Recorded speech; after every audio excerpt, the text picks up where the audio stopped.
तो भारत के प्रकार में पढ़ेंगे देयर आर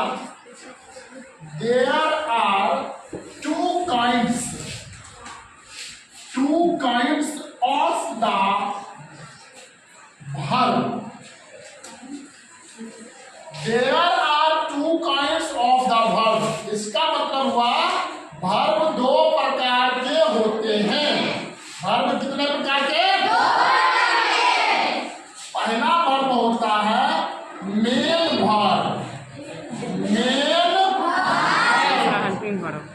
या इसका दूसरा नाम है और माने या होता है, या इसको बोलेंगे प्रिंसिपल वर्ब। क्या बोलेंगे?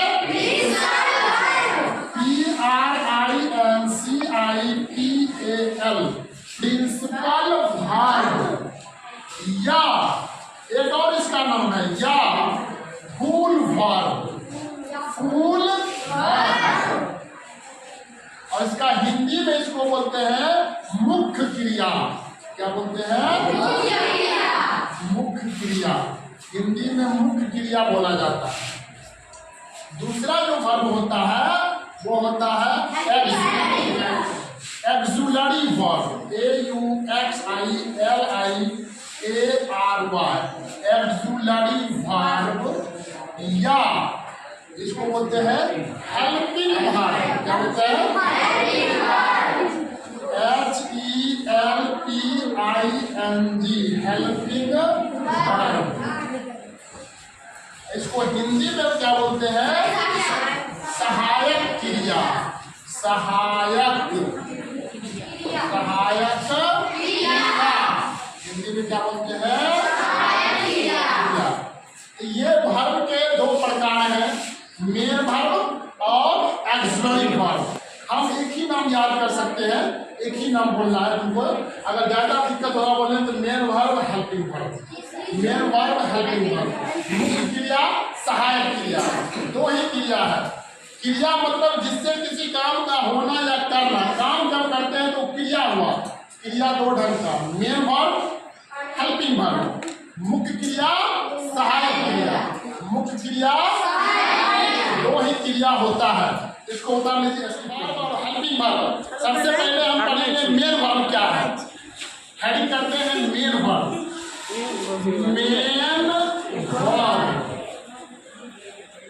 मेन वर्ब जो होता है मुख्य क्रिया, द मेन वर्ब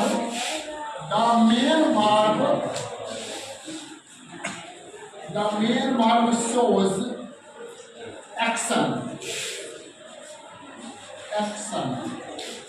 तो मेन वर्ब shows action, ये एक्शन बताता है। और ये एक्शन का मतलब हुआ, समझ लीजिए कि अंत में ना लगा रहे, अंत में ना लगा रहता है। जिस भी हिंदी जो वर्ब रहता है उसके अंत में क्या लगा रहता है? ना।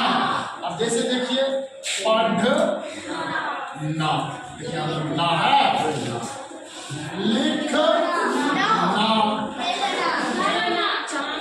दौड़ना, खेलना। अंत में जब ना लगा रहे तो समझिए मेन वर्ब। और जिससे काम होना चाहिए, जैसे नाना में भी तो ना लगा हुआ है, नाना वर्ब नहीं हुआ, वो क्या है? नाउन है। नाउन है, नाना से काम नहीं होता है, समझ गया? तो नाना क्या हुआ? नाउन है, उससे काम नहीं हो रहा, इसलिए वो क्या वर्ब नहीं है। तो पढ़ना का रीड, लिखना का राइट, दौड़ना का रन, खेलना का प्ले। तो ये एक्शन दिखाता, एक्शन तो एक्टिविटी कर रहा है।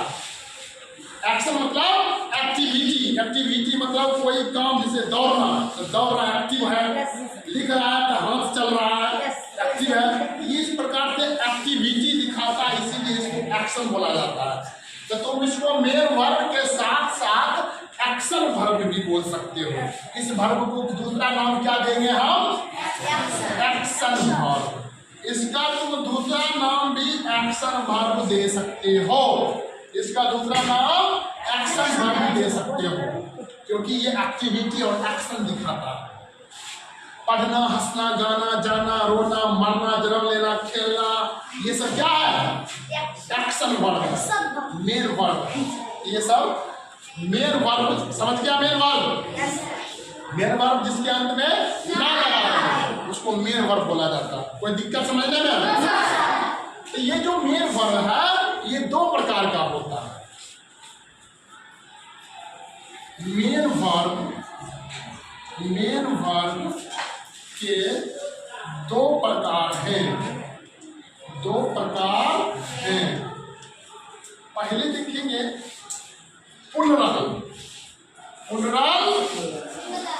उसके बाद देखेंगे सिंगुलर। तो जैसे यहाँ पर देख रहे हैं रीड, गो, कम, तो ये अभी वर्ब प्लुरल में है। जब इसमें एस या ईएस लगा देंगे तो ये सिंगुलर बन जाएगा। तो रीड है तो रीड का क्या हो जाएगा? Reads, singular. गो का गोस, कम का कम। तो तुम ये चीज को समझना कि ये जो मेन वर्ब होता है पहले से प्लुरल में रहता है। मेन वर्ब पहले से उसको सिंगुलर बनाने के लिए अंत में एस या ईएस जोड़ देते हैं। अंत में जब एस या ईएस मेन वर्ब को लगा देते हैं तो ये सिंगुलर बन जाता है। लेकिन तुमको मैंने नाउन में क्या पढ़ाया हूँ कि सिंगुलर से प्लुरल बनाते हैं। नाउन को सिंगुलर से प्लुरल बनाया जाता है। अब मान लीजिए यहाँ पर हम नाउन ले लेते हैं, नाउन सिंगुलर ले लेते हैं, नाउन सिंगुलर ले लेंगे, इधर प्लुरल ले लेंगे। सिंगुलर में लिख लेते हैं बॉय, काउ, डॉग। ये सिंगुलर नाउन है। इसको जब प्लुरल बनाओगे तो एस या ईएस लगाओगे। प्लुरल में हम एस या ईएस लगाएंगे, ठीक है? बॉय है तो बॉयज, काउ है तो काउज, और डॉग है तो डॉग्स। तो ये अंतर मैं तुमको आज बताया कि जो मेन वर्ब होता है पहले से प्लुरल में रहता है। मेन वर्ब पहले से प्लुरल में रहता है, उसको सिंगुलर बनाते हैं। मेन वर्ब पहले से प्लुरल में है, उसको सिंगुलर बनाते हैं। लेकिन नाउन पहले से कौन सी में रहता है तो उसको प्लुरल बनाते हैं। उल्टा होता है। वर्ब पहले से कौन सी में रहता है? प्लुरल में रहता है, उसको सिंगुलर करते हैं एस या एस लगा कर। लेकिन नाउन पहले से कौन सी रहता है उसको कौन सी करते हैं? तो मेन वर्ब दो प्रकार का, प्लुरल और सिंगुलर। समझ गया? इसको उतार लेना।